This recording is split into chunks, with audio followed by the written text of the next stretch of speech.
Beautiful. Some rough spots, but I'm joined by Bill Piburn.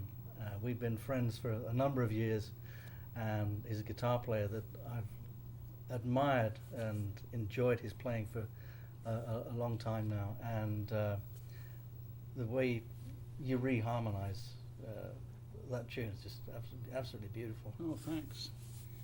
What made you think of that? Because it's a great old tune, You Are My Sunshine. Yeah, well, it was kind of really serving myself a challenge. It was a long time ago, but I remember thinking I would serve myself a challenge to see if I could arrange what I would consider a very simple tune, and the way you normally would hear it, not all that interesting. And I'd also play in a key that's I'm not the greatest in. So I chose B flat, and I chose You're My Sunshine, and I got to thinking about the lyrics and how the lyrics really are pretty sad. I mean, please don't take my sunshine away. You are my sunshine. So I thought that's I approached it differently. I slowed it down, and then after I started developing it, I realized that I was actually doubling the phrase length. Oh yeah. Without knowing that, and I thought, and the reason why I guess I ended up doing that is because it gave me space to put in chord changes, and so it was kind of a instinctive way of doing it. So it starts in B flat, and then it's goes to G minor, and then it ends up in A minor or C or whatever. Because as soon as you started playing that, I thought, well, yeah, B flat, because so many fingerstyle guitar players that don't want to play in flat keys. It's playing all the sharp keys, the E, A, and D, and I'm used to playing in flat keys because I work so often with in jazz groups with saxophone players and trumpet players, and they all want to play in those flat keys, and right. It can be really interesting actually to play in some of those flat keys, because they have a darker sound to them on the guitar. Right. As soon as you get into the open strings on a guitar, it has that real open, sparkly sound to it. And then when you get into those, they're almost like closed keys, aren't they, in a way? Right. I also think sometimes it's an advantage if you're a guitarist who's not familiar with a certain key, if you're playing in A flat or B flat or something, that it can be an advantage because it's forcing you to use your ear more than your memorized territory. Yeah. So, sometimes with arranging, I'll, it's always an ear thing. It's not a theoretical approach. It's like you study the theory and then you use your ear, and then if you find something you like, you can say, well, why does that work? You can maybe then analyze it. But so I think that's what happened with that, is this total where's my ear telling me this is should go. One of the things I work with a lot with my students are getting them to play less mechanically and more musically. Right. So rather than just thinking about where their fingers go, actually looking at it from, well, what are the notes? What are the relationships between those notes? Why does it sound like that? And then I always say to them, right now you've learnt it like that. It's like a party piece, more or less. Now play it in another key. Now play it in A flat. Yeah. And then you can suddenly see a look of fear. Yeah, well, me too. I'd be on that list. Because you can't play it the same way. It is going to sound different when you go into another territory, another area of the fretboard, and you're not going to be able to use the open strings in the same way. Earl Klug told me a story about when he was just a teenager, and of course Chet was his inspiration. So he played mostly in sharp keys, and he first met George Benson in that club in Detroit. He said he would play him some solo pieces, and George says, well, that's really good. He says, now, you need to learn to play them in flat keys. And so he took it to heart and went to work. And then he told me he also heard a Bill Evans record where he played this tune in about 6 key centers. He just threw him, blew him away. And so he said he started working on being able to play, like you said, take the same song and, well, maybe you play it in G, but now play it in B flat, or E flat or whatever.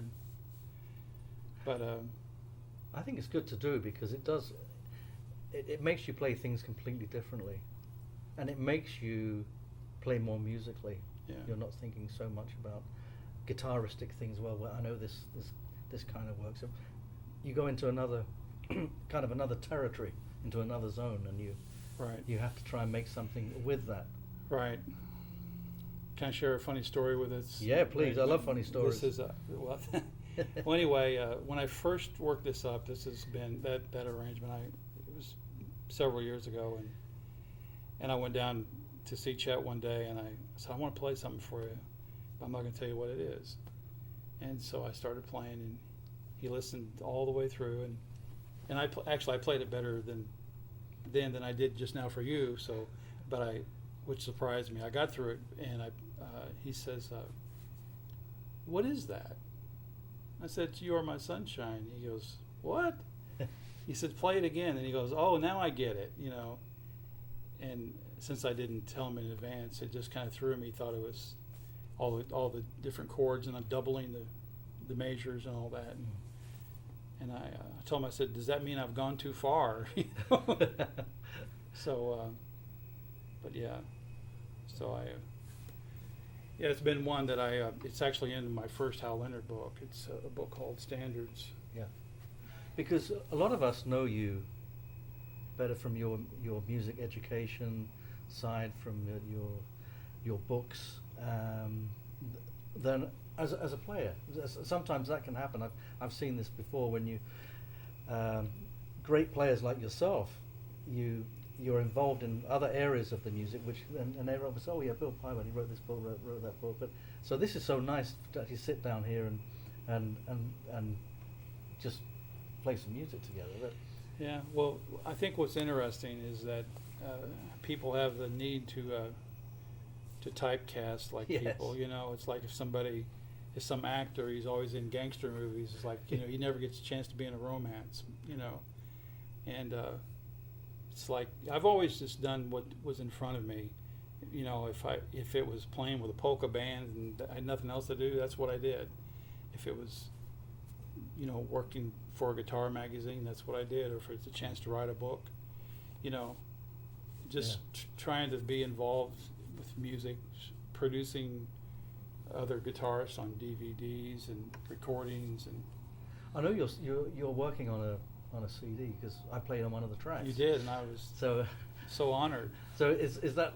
Are we ever going to hear this? Are you ever going to finish it? Or I'm going to finish it. It has a lot to do with money. All right, you need to do a pledge campaign. Yeah. Get out there. Let's get Bill out there.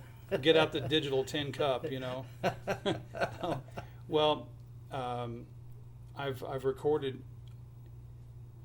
4 Joe Beam tracks, and I've got some solo stuff recorded, and I want to record 3 or 4 more group tracks, and work towards like an old Joe Beam recording.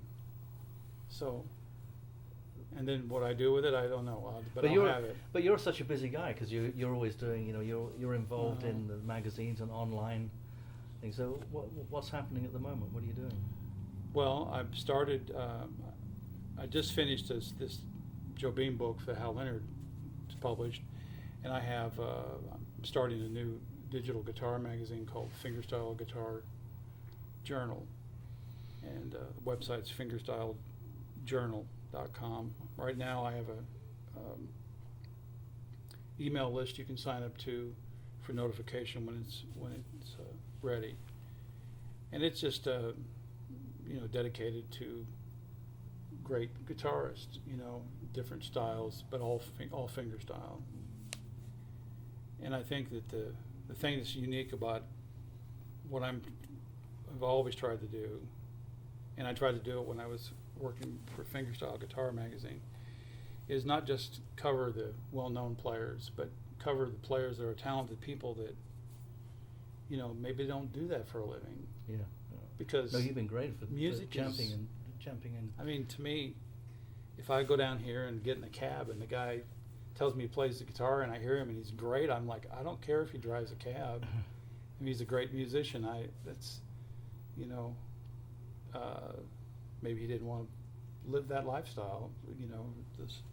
But you know, of course, we always, you know, people know the well-known players, and I think people get excited to discover someone that's, you know, maybe not so known, but Yeah. but they appreciate their talent. Well, that's what excites me. You know, I come somewhere like this, the Chet convention here in Nashville, and I'll always hear some players that I've never seen before. A lot of young, great players at the moment, just Right. really coming up. They're just playing absolutely amazing, and Right. that's very exciting. You know, the whole acoustic guitar world is enjoying this renaissance. That's really Right. you've been you've had a lot to do with that. You know, with all the work you've done through your books and internet and all your work there. Well, it that's nice to think so, but it is rewarding if you hear someone say that, hey, you know, 10 years ago I got your book and I learned all the arrangements and got my first gig, and you know, and I'm like, then I say, well, you play more of my arrangements than I do, you know, but or people that, you know, have grew up with a guitar magazine I worked for or something like that, you know. Well, you've been playing the guitar for a long time. So how did it all start for you? What's your going back?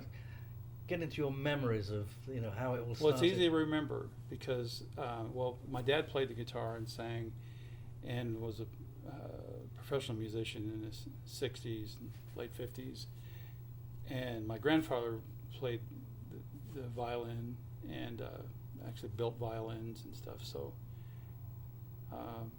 I grew up around that, and my dad got a guitar for me on my 10th birthday.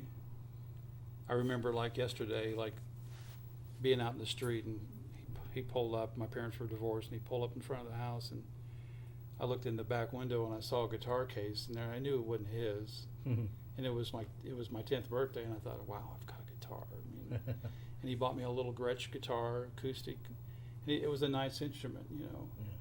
Being that he played, he knew to get a good instrument.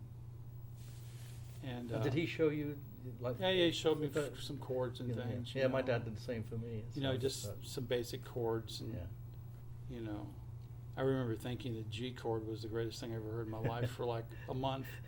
You know? So what did it feel like when you first started to play the guitar? What was it that really grabbed you? Producing the sound and feeling the guitar vibrate, and it was like a you know, a living, almost something living in your hands that you affected the sound, and it was, and of course I admired my dad, and I'm sure like you grew up, your father a musician, and I heard my grandfather play, and